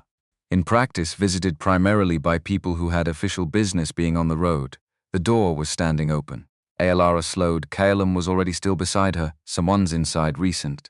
An hour ago, maybe less. He was reading the air with focused attention. One person. Female. She's still there. They exchanged a look. We need the supplies. Yes. And a fire would be, it would be good. So we go in. Yes, he paused. But I go first? She let him. The woman inside was sitting on the floor beside a cold fire grate with her back against the wall and her knees drawn up. She looked up when they entered with the expression of someone who had moved past startled and landed in exhausted.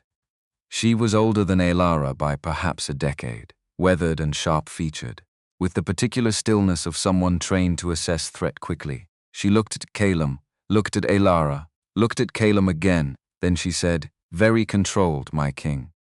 The words landed in the small stone room like something dropped from a height. Elara looked at Calum.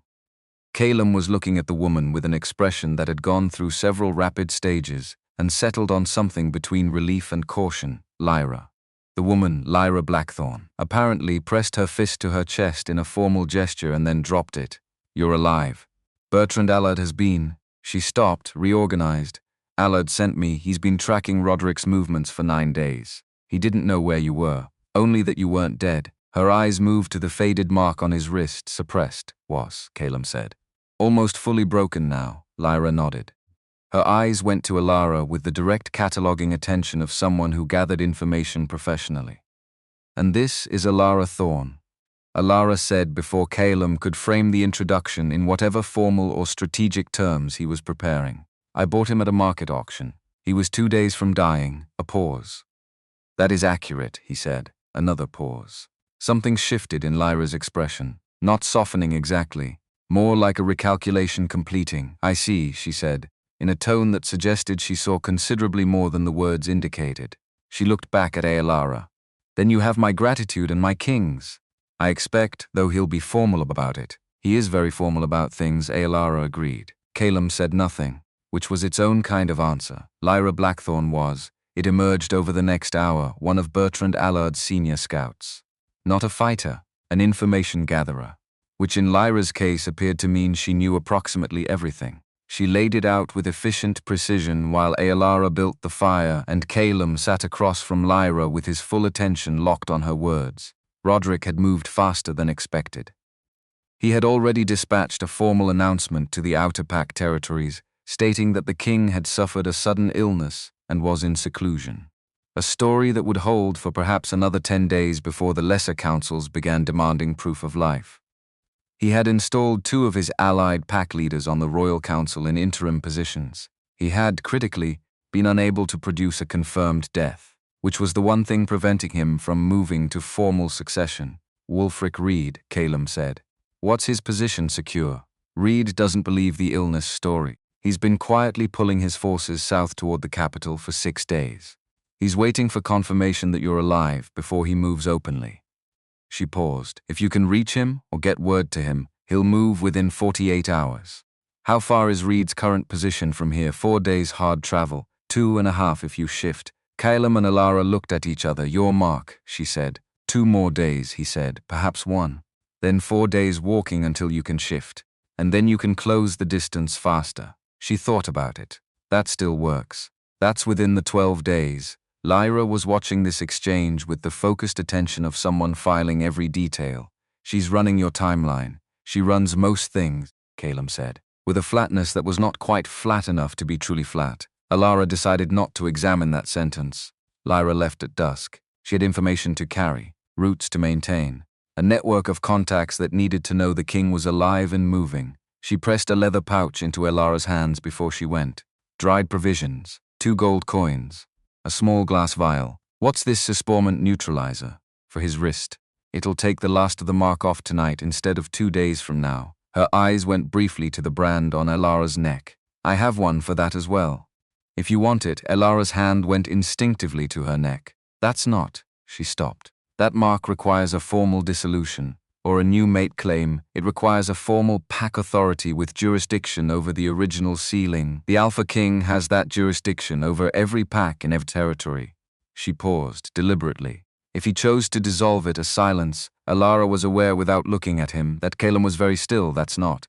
She stopped again, chose her words carefully. "That's not necessary right now." "No," Lyra agreed, in a tone that reserved judgment on the word now. She handed Alara the vial. "For his wrist, then." Tonight, she looked at Calum one more time. 4 days to read. "Stay off the livestock route after tomorrow morning. Roderick's people are moving south along it." Then she slipped out the door into the evening and was gone. The fire was good. The provisions were better. Alara ate more than she had in days and felt something in her body gradually unknot. Calum sat across the fire with the vial Lyra had left, turning it in his fingers. "Give it here," Alara said. He passed it across. She unstopped it, moved to sit beside him, took his wrist. The neutralizer smelled like pine resin and something metallic. It went onto the suppressor mark with a small cloth she tore from the hem of her undershirt. The mark dissolved, not dramatically. It simply faded, the burnt edges softening and then disappearing, leaving skin that was slightly paler beneath where it had been. She pressed her thumb gently to the spot where it had been. Smooth, unmarked, she became aware that he was watching her face. She looked up. He was very close. Close enough that the firelight caught the specific layering of his eyes clearly, and she could see in them, undisguised, something that had been there for days, but had not been this visible. She was the one who moved back. Practical distance. Medical distance to done. He was quiet for a moment. Alara. "Don't," she said, not sharply, gently. "You don't know what I was going to say. I know what you're not going to say. Not tonight. Not while we're still running and you still have a traitorous 2nd and 12 days to fix your kingdom." She looked at him steadily. "When this is over, all of it, then we talk. But not in the middle of it." He looked at her for a long moment. "All right?" She nodded, moved back to her side of the fire. "Sleep. We move at first light." He didn't argue, but she was aware, settling into her coat with her back to the fire, that the "not tonight" she had said was different from no, and from the quality of the silence on his side of the fire, he was aware of it too. They were 2 miles north of the way station on the second morning when the route ahead showed fresh tracks. Wolf tracks. Multiple. Heading south, recently made. Calum stopped Roderick's people. Lyra said tomorrow morning. They moved faster. He was reading the tracks with a focus she recognized. 6 wolves. Shifted. Moving at patrol pace, he looked up. They're coming back north. We have perhaps 20 minutes before they reach this point. Off the road, she said immediately. There's no time to get far enough into the tree line. They'll scent us if we're close. She thought fast. Then we don't hide, we go forward. We walk toward them on the road. And we're a keeper and her bonded wolf, traveling north on legal business. Registered with Crown Enforcer Cedric Vaughan at the Eastern Way Station. You're Calum Ashford. You've been my bonded servant for nearly 3 weeks. We have documentation. She held his gaze. These are not Cedric Vaughan, he said. They are Roderick's wolves. They will not choose to let it go.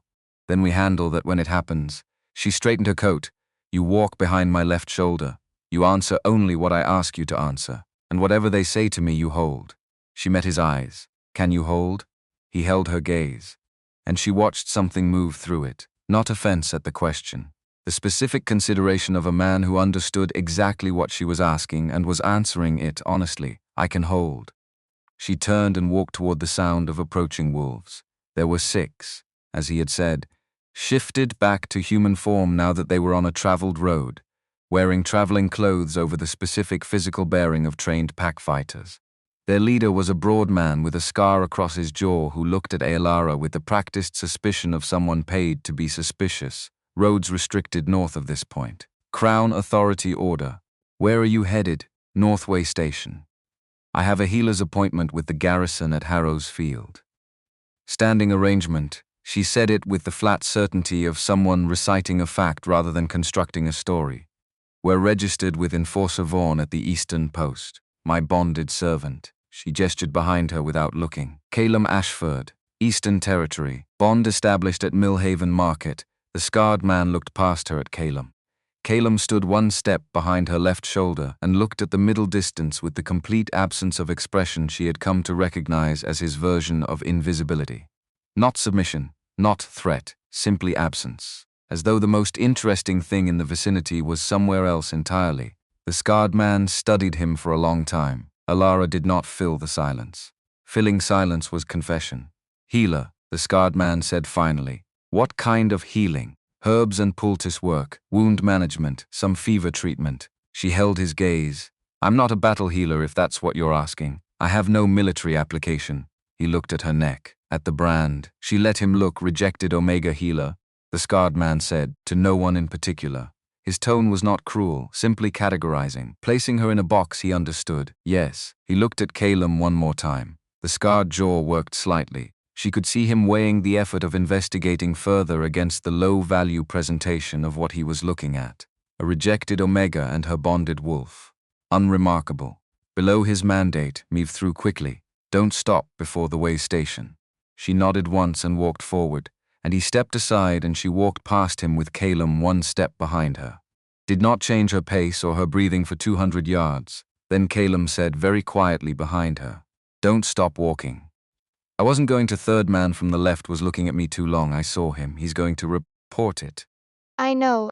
How long do we have? If he 4 hours before Roderick's people redirect toward us. If he sends a shifted wolf, too, then we're not going to the Northern Way Station, she said. We cut east off all roads, and we move for Reed directly. That's rough terrain. Yes, I know it is. He was quiet. Calum. Yes, you held a pause. I told you I would. She did not look back at him. Something in her chest settled, quiet and certain, into a place it had been looking for. She turned east off the route into the rough terrain.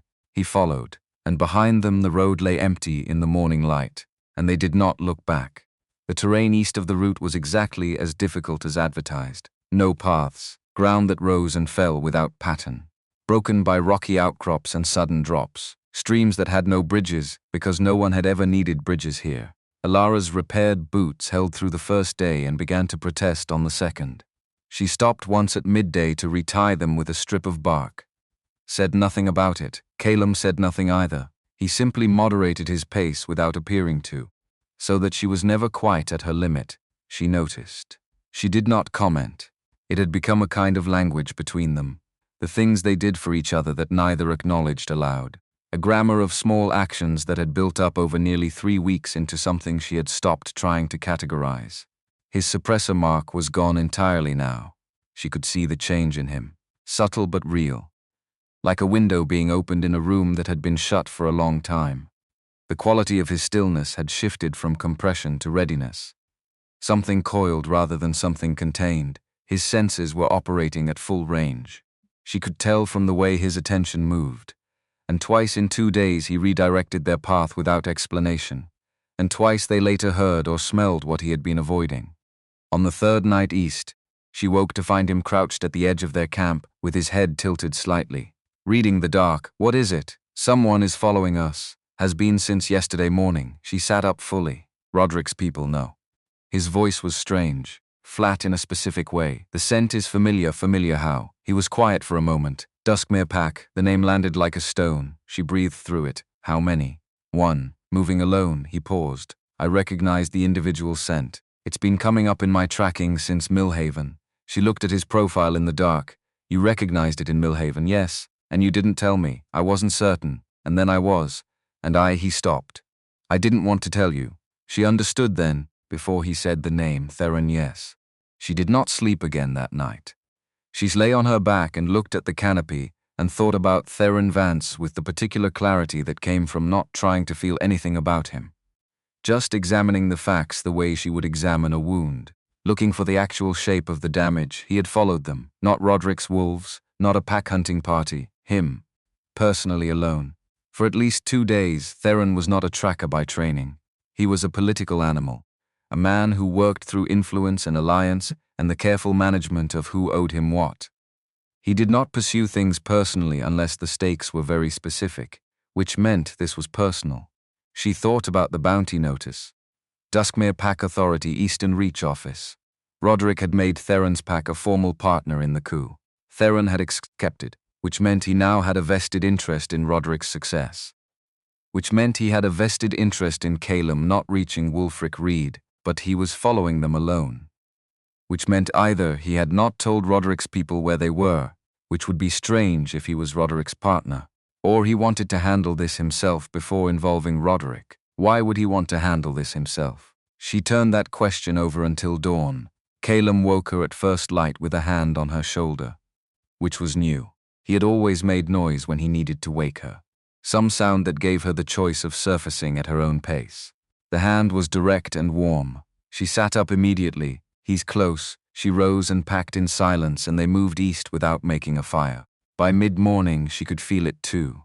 Not the scent or the tracking, nothing that sophisticated, but the particular prickling awareness of being watched that she had developed over 3 weeks of being hunted.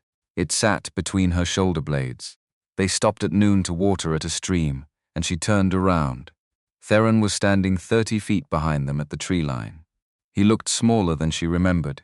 That was the first thing she noticed, and it startled her. She had been afraid of this man, had built him in the weeks since the rejection into something that occupied more space than one person should. And standing here in a forest clearing, he was simply a man of medium height and medium build, who looked tired and cold, and had been following her through rough terrain for 2 days. He was looking at Calum. Not at her. At Calum. I know who you are. His voice was steady. I've known for several days. When Lyra Blackthorn was seen leaving that way station, her face turned up in Roderick's files. He put the pieces together about what she was scouting for. His eyes moved briefly to Alara. He has the Alpha King. She has the Alpha King. He said it like he was still working out what to do with the information. Theron, his eyes moved to her. I'm not here for what you think, then tell me what you're here for. Because from where I'm standing, you look like a man who made a deal with a traitor and is now following the person he publicly destroyed to deliver her to that traitor's people. Something moved across his face. Roderick's people don't know where you are. I didn't tell them. Why not? Calum asked. His voice was quiet and very even. Theron looked at him with the expression of a man addressing something much larger than he had prepared for. Because I made a mistake. Several of them. His eyes went back to Alara. Roderick promised pack elevation, new territory. I believed him. A pause. I also believe that rejecting you that it was straightforward, that you'd petition, find a new bond, move on. He stopped. I didn't think it would cost me everything. Cost you, Alara said. My home, my work, my standing, my wolf. You didn't think publicly rejecting your mate in a gathering circle would cost her everything. He had the decency to look directly at what she was saying rather than away from it. No. I didn't think it through. That doesn't fix it. No. It doesn't. A silence. Roderick is going to send people to this region within the day, Theron said. He suspected Blackthorn had made contact when she disappeared. He's moving a party north to intercept. He paused. 8 wolves, shifted, with silver-laced weapons. Calum went very still. How do you know this? Alara asked. Because he told me yesterday, when he summoned me to report your position. He was angry I hadn't located you faster. He gave me until midday today before he moves the party regardless. He looked at Alara steadily. I came to warn you instead. The forest was quiet. Why? Calum asked. Theron looked at him. Because what Roderick is doing is wrong. And I knew it when I agreed to it. And I agreed anyway. A pause. He stopped. Started again. Because she doesn't deserve to die for my decisions. Alara looked at him for a long moment. How far are Roderick's party from this position? Calum asked. Half a day south. If they move at pace. Less if they shift. And Reed. Theron frowned. Wulfric Reed. He's. Something changed in his expression. A rapid reassessment. You're going to Reed. How far? Calum asked again. 2 days north of here, Theron said slowly. But Roderick has people on the route. We're not on the route, Alara said. We've been cutting east. Theron looked at her and then at the terrain around them and worked something out. There's a pass, he said. Through the Harrowstone Ridge. I know it. I hunted through there years ago. It cuts the 2 days to one. And it's not on any official map. He paused. Roderick's people won't know it. Another silence. You'd take us there, Calum said. Not a question, yes. And we're meant to trust that? Alara said. Theron looked at her. No, you're not meant to trust it. You should verify everything I've told you and make your own decision. He stopped. That's what you always did. I never trusted it when you did it. I should have. He met her eyes. I know what I did to you was wrong, Alara. I'm not asking you to forgive it. I'm asking you to let me do one thing right. The wind moved through the trees above them. Alara looked at Calum. He was watching her. Not making the decision. Not weighing in. Giving her the call. She turned back to Theron. You walk ahead of us, she said. You don't shift. If at any point your route leads us toward Roderick's people rather than away from them, Calum will know before you do. She held his gaze. Understood, yes. Then show us the pass. Theron walked ahead. The pass through the Harrowstone Ridge was real. A narrow cut between 2 rock faces that the official maps had apparently never recorded. Wide enough for single file. Navigable if you knew where to look for the footing. It saved them, by Alara's estimate, the better part of a day. They were through the pass and into the gentler terrain beyond by late afternoon. And Theron had not led them wrong. She was recalibrating, not forgiving, not trusting, recalibrating, because she was a healer. And healers dealt in what was actually true rather than what was convenient. When Calum went rigid, she stopped. What, they're here, ahead of us, not behind Roderick's people. Yes, he was reading the air with focused intensity. They flanked. They didn't come south. They circled. Someone told them about the pass. She looked at Theron. Theron had gone pale. I didn't. He stopped, turned, sniffed the air with the automatic instinct of a wolf, and his face changed. That's Borix Lasher. He's Roderick's tracker. He's been in my pack for 2 years. I didn't know he was reporting to Roderick directly. Someone in your pack informed on the pass, Calum said. Not me, I swear to you. Not me. Calum looked at him for a long moment. Alara watched him read Theron the way he read everything, methodically, without rushing to the conclusion he might prefer. And then something in his expression settled. I believe you. Theron blinked. It doesn't change the situation, Calum said. They're ahead. Roderick's party will be coming up behind us. We're in the pass, he said it simply, without drama. The way he said all the true things, they were trapped. Alara looked up at the rock faces on either side, looked at the narrow track ahead, looked at Calum. His suppressor mark was gone. His strength was back. He had not shifted since she had bought him in the market. He had been in human form for nearly 4 weeks. First because he could not shift, then because shifting would be visible and identifiable. She looked at him. He looked at her. How many can you handle? Ahead, 2, maybe 3. He paused. Behind will be 8. That's too many alone. Not alone, Theron said. They both looked at him. He looked back steadily. I am a Duskmare Alpha. I can fight. A pause. I should fight for this. Calum looked at Theron with that careful measuring assessment. Take the rear with me, Calum said. Alara goes ahead, she said, because she had already worked this out. Clears through to the open ground on the other side. Finds high ground. Watches for Reed's scouts. She met Calum's eyes. Reed's people will be ranging this far south if he's been pulling forces north for days. If I can reach one of his scouts. It's exposed ground, Calum said. I know, Alara, the suppressor mark on my neck, she said. It's been burning for 3 days. Calum, differently than before. Something is happening under it. She held his gaze. If I need to. I think I can. I don't know what I can do, but I think I am not as exposed as I look. He looked at the brand on her neck. His expression moved through several things quickly. What do you feel? He asked carefully. Like something that has been locked in a very small space. For a very long time, is running out of patience. The sound of shifted wolves came from behind them. Filtering through the pass, Calum said. Fast. Don't stop. She went. The open ground beyond the pass was exactly what Theron had promised. A broad, sloping meadow, a valley falling away below it, the northern territories rising blue and indistinct in the distance. She ran across it without looking back, listening to the sounds beginning in the pass behind her. Snarls, impact. The specific violence of wolves in combat. She was 200 yards out when the suppressor brand on her neck cracked. Not metaphorically, she felt it. A physical fracture, like ice breaking.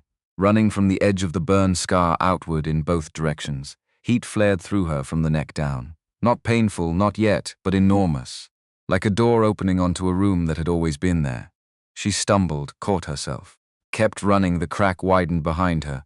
She heard a sound that was Calum. She knew his voice, knew it in its human register, and somehow knew this too. The deep resonant sound of a full alpha shift.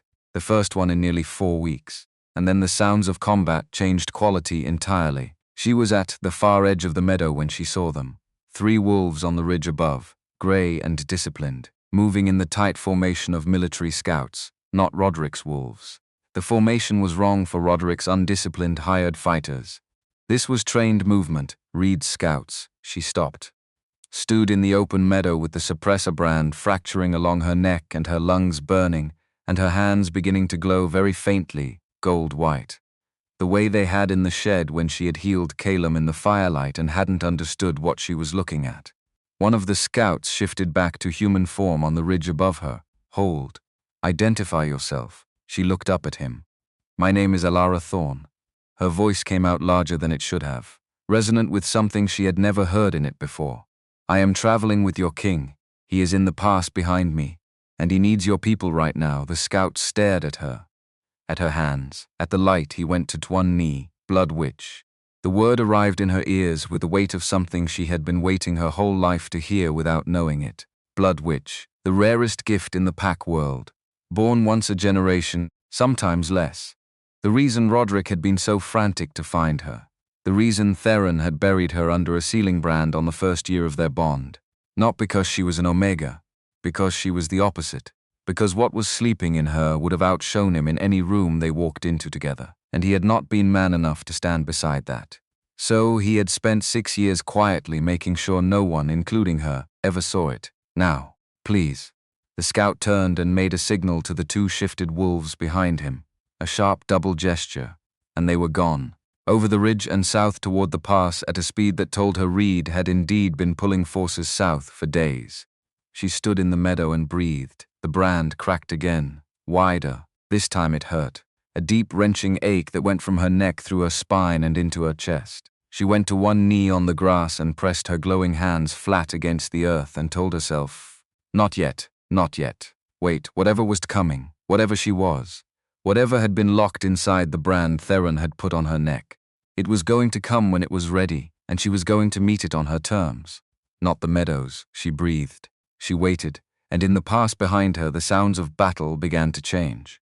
She turned back toward the pass with her hands tingling and the gold-white light pulsing beneath her skin in time with the cracking brand. She did not run, she walked. The thing rising in her did not want speed, it wanted presence. By the time she reached the pass entrance, the fight was already turning. Reed's scouts had hit Roderick's wolves from above, and Calum shifted now, silver and gold and enormous in a way she had not let herself imagine. was driving the rear toward the choke point where the pass narrowed and numbers stopped mattering. She stepped into the choke point. She raised her hands. The light came out of them in a slow, steady wash, not aimed, just released. And every wolf in the pass stopped moving, not because she had hurt them, because what she was projecting was the biological opposite of a threat. A deep, ancient signal that said, here is where the wounded come. Here is shelter. Here is the place a body remembers from before it had words. Roderick's hired wolves shifted back to human form involuntarily, the signal too strong to fight in animal shape. They sank to their knees in the dust of the pass. Reed's scouts held their positions and watched her with the careful reverence of trained soldiers, receiving something they had only read about in old books. Theron was on the ground at the pass entrance. Silver-laced wound through his side. Conscious. Watching her with an expression she could not read and did not try to. She crossed to him, crouched, pressed her hand to the wound. The light went into him. She did not say anything. He did not either. She was not healing him because she had forgiven him. She was healing him because she was a healer. That was the difference between them, and that was the difference she intended to keep.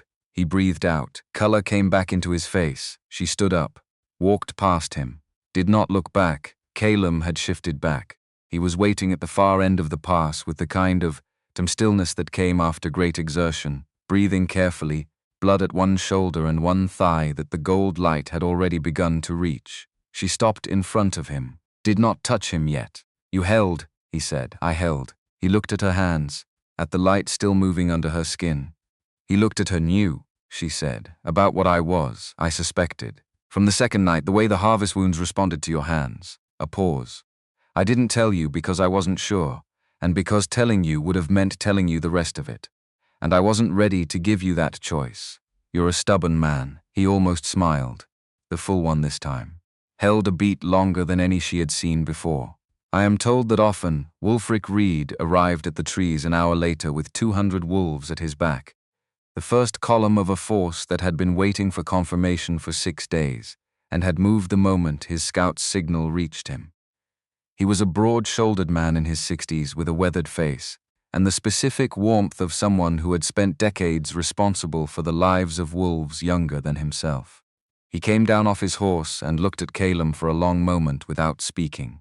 Then his voice came out roughly. I told them you weren't dead. You were right. Reed gripped his forearm in the old pack greeting, firm and held, and when he released it, his eyes were bright in the way of older men who had stopped being ashamed of what moved them. Then he looked at Elara.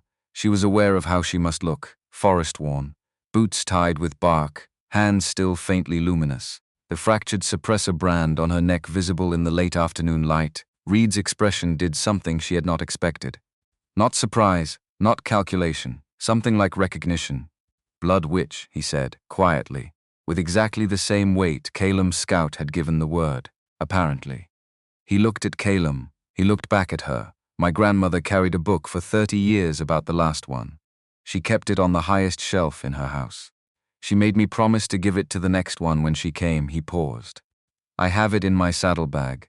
I have carried it through 3 campaigns. I have never been able to decide if she was certain, or if she had just decided to be certain. He looked at Elara steadily. She was never wrong about anything, which I always found inconvenient. Elara almost smiled. I'll take the book, she said. I expected you would. They sat in Reed's campaign tent for an hour. Calum laid out the structure of the coup, the harvest operation, the forged seals, the timeline, the 14 packs Roderick had compromised. Reed listened without interrupting. When Calum finished, Reed was quiet for a moment. Roderick's timeline.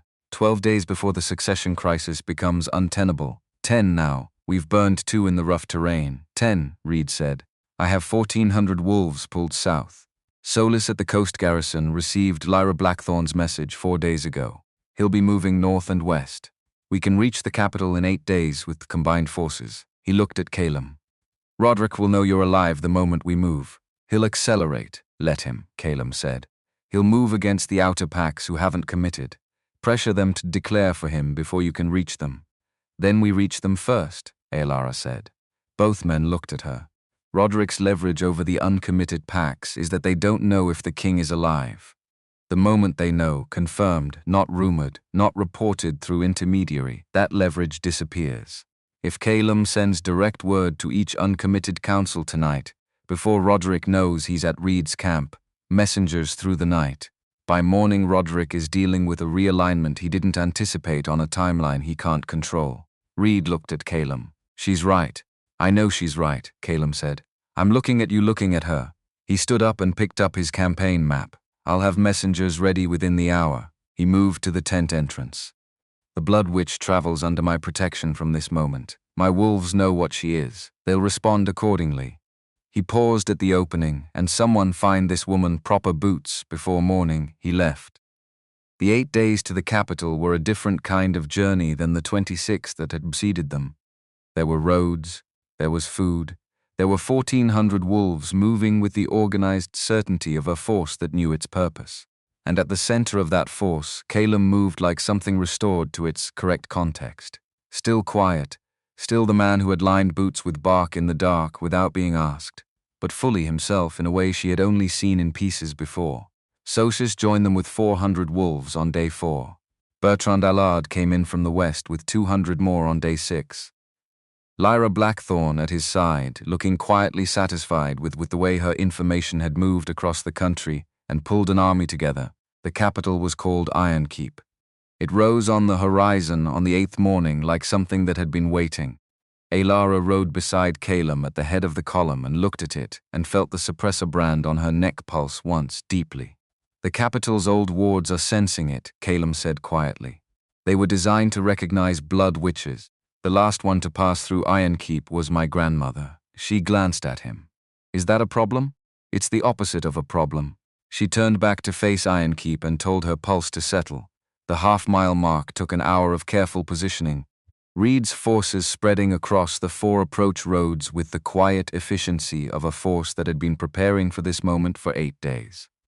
Roderick's wolves on the walls watched the deployment and did not sortie, which confirmed what she had suspected. He had not planned for this approach. He had fortified against a siege, not against a seal response. Calum rode forward alone from the column's head. Alara moved to follow. He stopped, looked back at her. I'm coming. I know. They rode together to the half-mile mark on the northern approach road. Ironkeep's main gate visible ahead, Roderick's wolves visible on the walls above it. Calum stopped his horse. He reached into his coat and withdrew something she had not seen before. A small flat disc of dark metal the size of her palm, bearing the crown mark in relief. He held it loosely. Then he pressed it once against the inside of his wrist, the wrist where the suppressor mark had been. She felt it before she heard it. A deep vibration, not audible, physical, moving through the ground and the air at the same time, like something enormous exhaling after a very long-held breath. It rolled outward from the center of Ironkeep in slow concentric waves. She could see it in the reactions of the wolves on the walls, each one touched by it in sequence, heads coming up, bodies stilling. The involuntary response of wolves receiving something old and irrefutable. And behind her Reed's 1,400 and Solus's 400 and Allard's 200, every one of them receiving the same wave, every one of them going to a knee in the same moment, the massive soft sound of it like a tide going out. The gates of Ironkeep opened. Not immediately. There was a long pause inside, long enough for something to be decided, long enough for Roderick's calculation to run its course and arrive at its conclusion. Then the iron gates swung outward slowly. The royal council emerged in formal procession.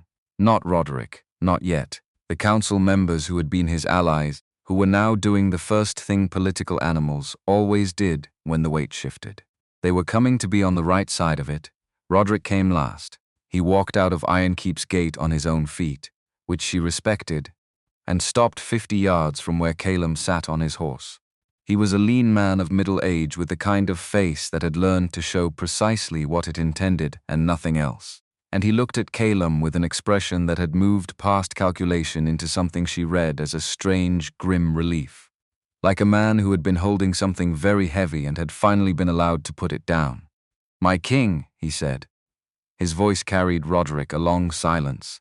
Roderick looked at Alara, at the fractured suppressor brand on her neck, at the faint luminosity she had stopped trying to suppress. His expression moved through recognition and then something she had not expected. Fear. Not of her. She understood, looking at him, that he had known. The harvest operation, the coup, the careful weeks of hunting.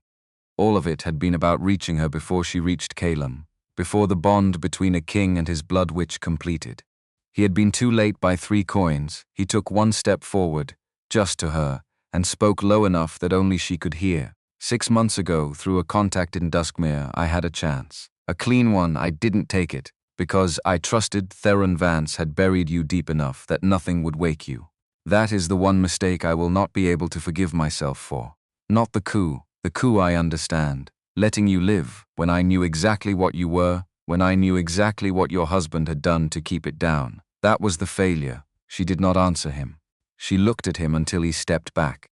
He said nothing else. Reed's wolves came forward to take him into custody. He did not resist, and Elara watched and felt nothing she had expected to feel, and everything she should. The council chamber of Iron Keep was a room with stone floors and high rafters that she recognized from a dream she had had on the road weeks ago. She stopped in the doorway for a moment and breathed. Calum stopped beside her. The dream, he said. The same place, different perspective. She had thought about that sentence in the forest and on the road and in Reed's campaign tent. She thought about it again now. You dreamed you were on the throne, and I dreamed you were beside it. That was the difference. The formal reclamation took place the following morning. Reed had arranged it with characteristic efficiency, council members in their places, Solis and Allard flanking the chamber entrance. Lyra Blackthorn at the back with the satisfied expression of a woman whose network had delivered on every count. The formal documents, the seal acknowledgement, the Crown authority transfer, all correct, witnessed, recorded. When the formal proceedings completed and the chamber acknowledged Calum's reclaimed authority, he did the thing Elara had not expected. He turned to face her in front of the council. There is one more matter of formal record, he said. His voice carried in the stone acoustics. The chamber was still. Elara Thorn of the former Duskmere territory is a blood witch of the royal line's recognition. The suppressor mark placed on her by Theron Vance of Duskmere was an illegal sealing of a blood witch's gifts, which carries the penalty of full territorial forfeiture under Crown law. He paused. The mark is dissolved by Crown authority, recorded, and the record will stand in every Pack Council's archive in every territory under my rule. He looked at her. Come here, he said quietly, only for her. She crossed the chamber floor and stood in front of him. He reached up and pressed 2 fingers to the fracture lines of the suppressor brand on her neck, and spoke a word in the old formal language that she felt more than heard. The brand dissolved, not gradually. The burn scar lifted from her skin and was simply gone, leaving nothing behind, not even a tender spot. And her wolf rose, silver-white and enormous and fully, finally, completely herself. Not the terrifying, uncontrolled flood she had been afraid of. Something natural and inevitable. Like breathing out after holding her breath for 6 years, the blood witch light came with it, gold-white, warm, flowing outward from her hands and the space around her. Every wolf in the chamber received it. She heard Reed make a low, involuntary sound, the sound of a wolf receiving something it had not expected. She heard the murmur move through the chamber and out to the approach road where the waiting wolves received the edge of it.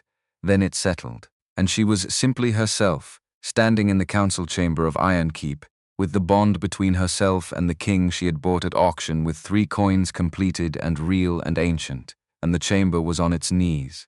Not at his command, not out of protocol, because what they were receiving was the rarest thing their world produced, and their bodies knew it. The oldest council member, a white-haired woman named Dorothea Wren, who had sat on the royal council for 30 years, looked at Elara from her kneeling position and said with the gravity of someone making a formal attestation, the old pairing, king and blood witch. We have not seen this in 3 generations, the old pairing. Reed echoed from the back of the chamber in a voice that was not entirely steady. Elara looked at all of it, the council chamber, the formal rows, the kneeling wolves, the open doors, the morning light coming through the high windows of Iron Keep. She looked at Calum beside her. He was looking at her with an expression she had no remaining category problems with.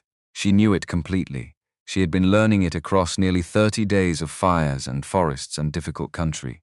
Certain, accurate, without doubt. Now what? She asked, and Calum smiled fully, completely, the real one she had been seeing pieces of for weeks, and said, now everything she would learn, in the months that followed, that being a blood witch in residence at Iron Keep meant becoming the crown healer by old precedent.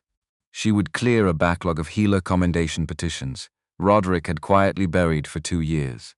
She would approve apprenticeships. She would take Reed's grandmother's book down off her own high shelf and read it slowly, in the evenings, and discover that the woman who wrote it had also struggled with being feared by the man she had loved, and had written about that struggle plainly, and had not been bitter about it, only honest. Roderick was tried, convicted on every count, and sent into permanent exile in the northern border territories. When the sentence was read, he looked at Elara across the tribunal chamber. She held his gaze until he dropped it. That was the entire conversation. It was enough. Theron Vance was stripped of his alpha standing. The Duskmare Pack's political status was dissolved. He was given a middle-rank position in a small Eastern Territory pack under the supervision of a council-appointed overseer. He testified honestly during the proceedings and then implicated 12 additional pack leaders in Roderick's network. He did not contest the sentence. He never asked Elara for forgiveness. She thought about that sometimes, about how the not asking was the closest he had come, in 6 years, to understanding her. Meredith Fenn received a formal crown commendation and a grant of permanent market stall rights. She sent a letter back. The letter said, "I gave a key to a woman with nothing and 3 good reasons, and she spent it well. That's all the commending that needs doing." Elara kept the letter. And here is where the story leaves you, because every story like this is 2 stories braided together. There is the story of the woman who bought a king at auction, and there is the story of what made her capable of doing it. They are not the same story, and the second one is the one that matters. Elara Thorne spent her last 3 coins on a stranger because she had nothing left to lose. That is the easy answer, but the truer one is this. She spent them because the man who had spent 6 years teaching her she was small had not in the end succeeded. He had buried her. He had not erased her. And the part of her he had not been able to reach was the part that recognized, in a chained wolf with calculating eyes, another person being told he was less than he was. She did not save Calum because she was a blood witch. She did not even know yet. She saved him because she was the kind of woman who could still see, after everything, what dignity looked like under iron. That is the lesson worth carrying out of this story. The people who diminish you are almost never reacting to what you actually are. They are reacting to what they suspect you could be. The cruelest brands are the ones placed early by people who promised to love you, who were too small to stand beside you, and chose to make you smaller rather than grow themselves.